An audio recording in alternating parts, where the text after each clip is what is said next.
মুক্তির প্রথম দিনেই দর্শক খরায় বড়সড় ধাক্কা খেল রায়হান রাফি পরিচালিত ও সাকিব খান অভিনীত সিনেমা তুফান।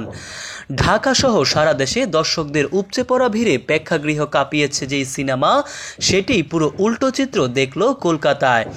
দেশ মাতিয়ে আজ শুক্রবার ৫ জুলাই ভারতের প্রেক্ষাগৃহে মুক্তি পেয়েছে তুফান। জানা গেছে সেখানকার ৪৫টিরও বেশি সিনেমা হলে চলছে ব্লকবাস্টার হিট এই ছবিটি। সিনেমা হলে মুক্তির আগে ব্যাপক প্রচারণা চলেছে। বৃহস্পতিবার সিনেমাটির প্রিমিয়াম শো হয়। সেখানে সিনেমার নায়ক নায়িকা কলা কৌশলীরা অংশ নেন টলিউডের জনপ্রিয় অভিনয় শিল্পীরাও। ছোট পর্দার অভিনয় শিল্পীদেরও চাঁদের হাট বসেছিল এই সিনেমার প্রিমিয়াম শোতে।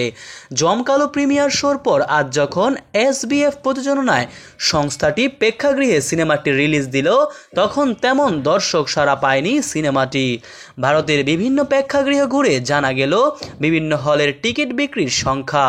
সাউথ সিটি আইনক্সে দুপুর 12টার শোয়ে 10 জন দর্শক এবং বিকাল 4:35 শোয়ে এখন পর্যন্ত 18 জন দর্শক। এদিকে লেকমল সিনেপলিসে বিকেল 4:25 শোয়ে টিকিট বুক হয়েছে মাত্র 12টি। সন্ধ্যা 6টার শোয়ে স্টার থিয়েটারে টিকিট বুক হয়েছে এখন পর্যন্ত মাত্র 36টি। রিলিজের প্রথম দিনেই দর্শক খরায় এমন চিত্র। এ বিষয়ে হল মালিকদের সঙ্গে কথা হলে তারা বলেন, সবেমাত্র প্রথম দিন, 1-2 দিন সময় পার না হলে কিছুই বলা যাচ্ছে না।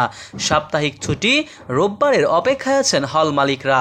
তবে এখন পর্যন্ত রোববারের কোনো অগ্রিম টিকিট বুকিংয়ের তথ্য পাওয়া যায়নি।